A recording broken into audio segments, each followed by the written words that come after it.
Stephanie McMahon, thank you so much for taking the time to sit down with us today. No, thank you so much for having me. And this is very exciting because it's the first time I've had the opportunity to work with you. Yes, this is exciting for both of us. And we have a lot to talk about. We're going to talk about Survivor Series. We're going to talk about John Cena. But first things first, congratulations are in order. You are the first inductee into the 2026 WWE Hall of Fame. I mean, what an announcement. WrestlePalooza, such a big day for WWE. The Undertaker, he is the one who lets you know that you're going into the WWE Hall of Fame. What emotions did you feel in that moment? Oh my goodness. So I am still so blown away. You don't ever feel worthy, I don't think, of an accolade like that. And it's funny because here we are, WrestlePalooza. It's such a big night. It's our first show on ESPN. We're doing it and everything, and Paul, my husband, Paul Levesque, Triple H, he had said, we're going to do an ID shot of you in the crowd, like he normally does when I'm sitting in the crowd. So I didn't think much of it. And then the cameraman comes over and he says, hey, we're just going to shoot over your shoulder for Taker's entrance. And I was like, okay, I didn't know Taker was in the show. And I was like, but it makes sense. It's a huge show that we would have our biggest stars. Like, I guess I didn't know what was going to happen. So here comes Take. And he's, revving his bike. And he gives me the look ringside, which he normally does if I'm sitting ringside. That wasn't unusual. And then the bike shuts off. And I actually think he stalls it out. So I'm like about to start laughing, and like point at him. But no, he actually intentionally shut it off there. Gets off the bike, now has a microphone, and is still looking at me, directly at me.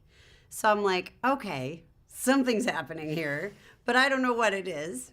He calls me over, and then he's like, we're going to sit there. I mean, you want me to sit down? Yeah, oh, okay. It's the Undertaker. You do as you're told. And as he's talking, it's going through my mind, like, what on earth is this? Because we're live. I know we're live. It's my birthday the following week, so I'm like, is he going to lead everybody and sing happy birthday? That would be weird. And I'm like, maybe he's just setting up a big announcement for his show or something like that. And I have no idea where he's going. And then he says are you ready? And I'm like, woo! But again, I don't know what he's talking about. And I think he's going to get up now and segue into whatever the real reason was he came out. And then he said, to be the first, when he used the word inducted, that's when I realized, and you can see it in the video when you watch it back, you could see it actually register across my face. And I was just blown away. I mean, it's the most tremendous honor, and for him to be the one to tell me, and it's a little overwhelming.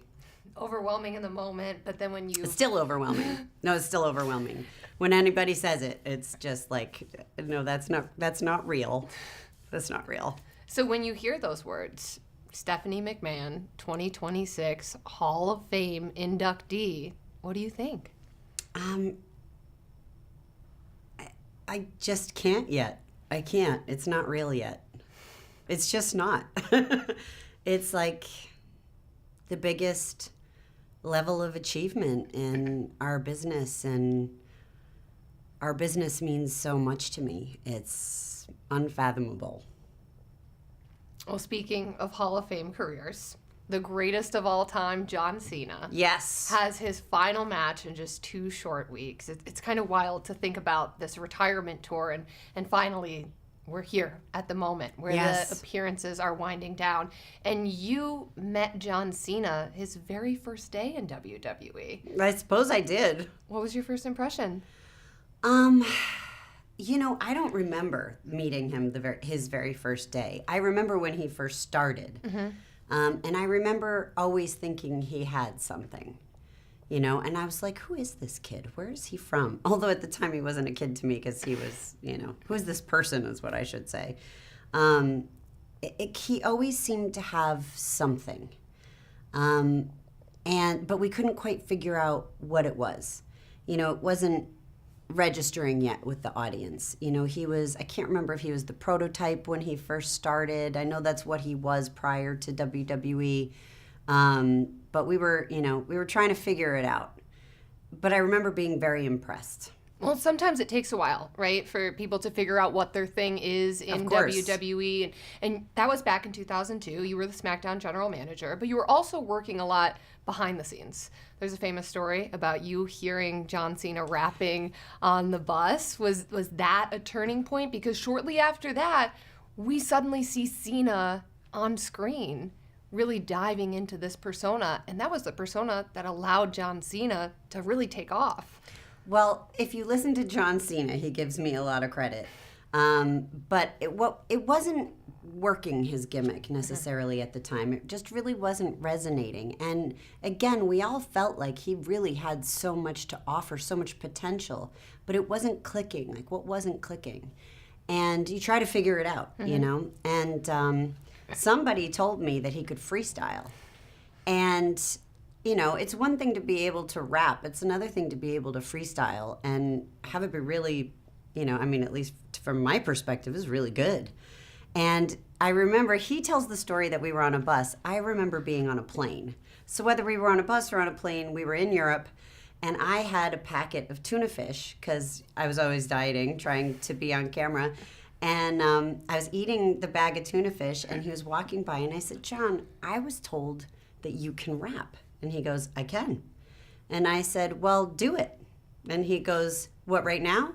And I said, yes. And he started rapping about my tuna fish. And it was so good and clever and smart and like had a good beat to it. I mean, it was so impressive. And I said, John, have you ever thought about doing this on television? And from there, you know, there were various conversations and many other things that had to happen. It wasn't like, oh, I had this great idea and suddenly he was the doctor of thugonomics. That's all him. But I was, I guess, the first person to, you know, support him actually doing that on television. And yeah, it was all him from there.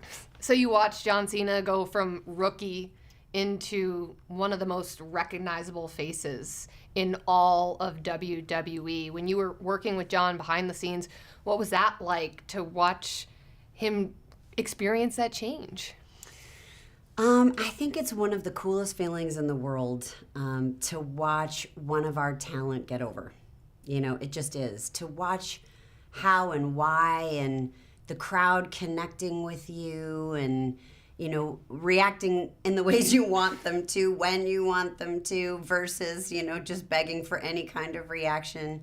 But it's just the best feeling in the world to watch our talent rise, you know, and nobody rose higher than John Cena. You've been around this business since the day you were born, and you think about all of the titans in this industry. You have Hogan in the 80s, you have Rock, Stone Cold, Triple H in the 90s.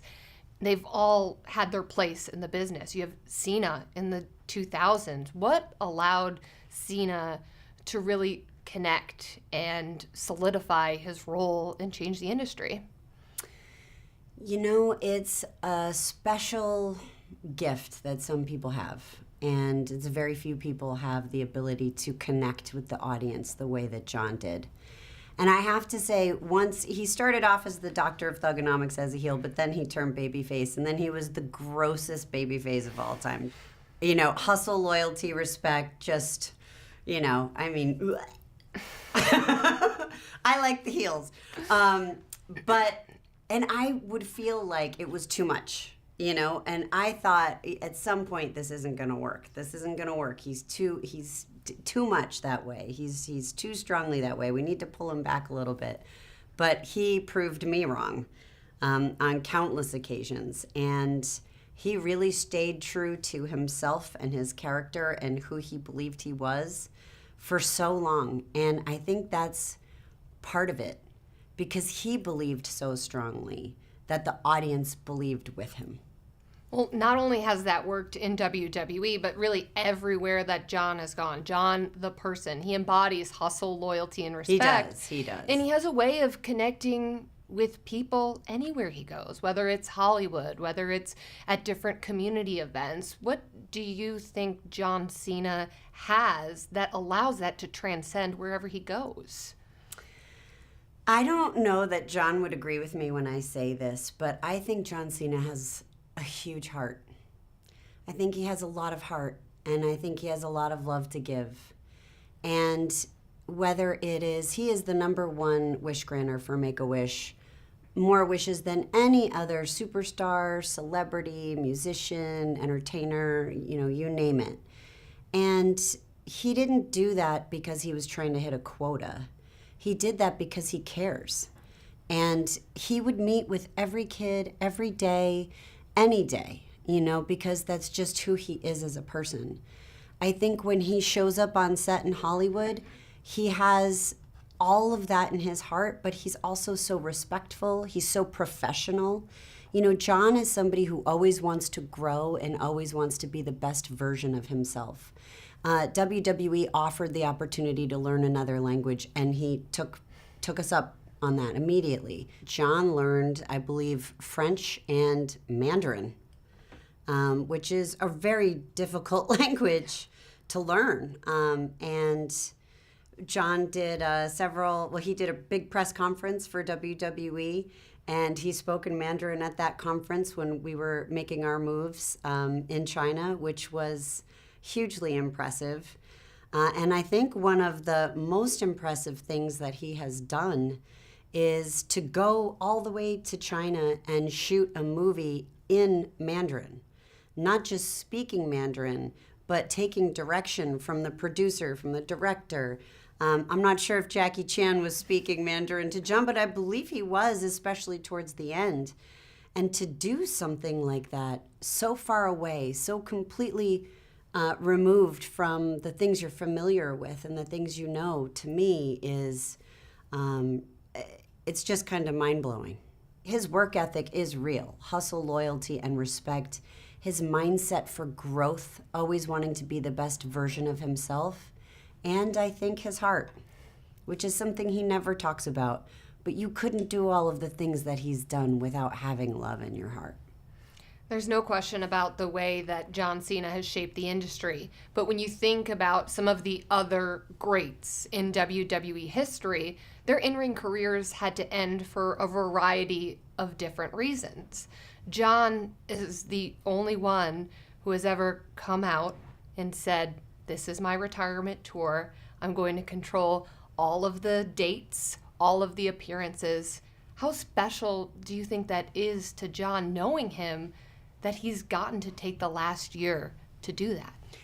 Well, I think first and foremost, it demonstrates his business savvy, because he understands that while he may not want it to be the end, it needs to be the end. So what's the best way to do that? And how can we get our audience engaged and make sure they know that it's the final time, so that they have the chance to have that moment together? And I think often about what John must be feeling, especially as we get so close to his last match and his last appearance, and it's at the end of 2025. And I can't imagine what he's feeling. I hope that he feels proud. I hope that is something that he carries with him, is this huge success that he has had in our company and the impact that he has made on so many people, so many fans around the world, that I think is hard to appreciate when it's you. But when you see little kids looking up to John Cena, wanting to be like John Cena, embodying all he stands for, and hearing how some of those kids are grown, and hearing how he impacted their lives. I mean, he brought joy. He brought the best example that you could possibly bring. I mean, he has made a difference in people's lives all over the world. And I hope somewhere he can appreciate that inside himself. We know how much you appreciate John Cena. We know how much you appreciate this business and how much of a fan you are of WWE. I am. I'm a fan of wrestling. Especially WWE. You're going to be in attendance for John Cena's final match. Yes. Have you thought at all about what kind of emotions you're going to experience as a fan in the audience? Well, I'm actually co-hosting with Joe Tessitore, so I'm going to have to rein those emotions in a little bit. Okay. But no, I haven't thought about how I was going to feel. I've only been thinking about John. But I have to say, I have had the most unbelievable blessings in my life, and to be there to see a star be born and then see that star go out on their shield, so to speak, it's such a privilege. It's something that I can't really put into words. I've never really even thought about it, so much from my perspective. But to be a part of this business in any way is special, especially to know someone and to have been a part of such a remarkable journey. There are so many words to describe John Cena, but if you had to just sum up John Cena and what he's meant to this business in one sentence, how would you do it? Oh, I don't know that you can sum John Cena up in one sentence. Without sounding cliched. But I would have to say I have so much respect for him and who he is and who he's become and who he continues to become. I don't think John will ever truly appreciate what he's meant to WWE. So I guess that makes him, to try to put it into a sentence, he is revered, respected, admired. He is one of the best businessmen that I think we've had. As a superstar, he is so incredibly talented. He's brilliant in some of the things that he does. And I think he has surprised the wrestling world many times over with his matches, because, it's easy to fall into a stereotype about someone. But when John steps in the ring, he has always taken himself to the limit and his opponent. And he's always given everything that he possibly has for our audience. And I think from a fan standpoint, we couldn't be more grateful. So up until the very end, John Cena continues to make history. Just a couple weeks ago, for the last time in his hometown of Boston, Massachusetts, John Cena wins the Intercontinental Championship for the first time ever in his career against Dirty Dominik Mysterio. Now, tonight at Survivor Series, it's the rematch. And I think to say that Dominik has come into his own would be an understatement, because Dominik has grown so much and we've all had a front row seat to watching that unfold. What do you expect the crowd to be like in San Diego when it's Cena against Dirty Dom for the IC title? So first of all, I love Dominik Mysterio. I have loved him since I first met him when he was a little kid, and he was a little kid. You love the heels. I do love the heels, but especially because I can relate. Like, especially Dom's rise. I can't relate from a wrestling standpoint. I don't have the chops. I don't mean that. But being a child of the business and making such an impact as a heel that the audience is like, you can't even hear yourself talk. And you're so bad. You're just like, oh, it's the best. I love it. I do love the heels, but I especially love Dom. And he's such a good heel. He's almost a babyface, Mm-hmm. I mean, at some point, the audience will turn him. I don't think it'll be tonight at Survivor Series, but the audience might go back and forth. They might for sure. I think especially in San Diego, they might be there for Dom. But the thing that's, again, so special about John Cena is John is going to make sure that Dom has that moment, that unforgettable moment, and that unforgettable match. They are going to deliver something so special for this audience that it will be remembered forever. when you think back on John Cena's retirement tour, 10 years from now, what is going to stand out to you most about this last year? 10 years from now, I don't know how I'll look back on this last year. I think it is, when you're in the middle of something remarkable, you don't necessarily recognize it for what it is in the moment. It is only once you gain hindsight that you can truly appreciate it. I hope that 10 years from now, in terms of how I feel, I hope that I am able to appreciate it and understand it from even a more evolved standpoint as I continue to grow, hopefully, and mature and look at life differently, because life's all about perspective and what it takes to go out on your shield for a career that has been truly outstanding. John Cena truly is in rarefied air. And this opportunity, this year-long retirement tour, has been something so special, not only for John, but for our audience. And I think for every person who's stepped in the ring with him.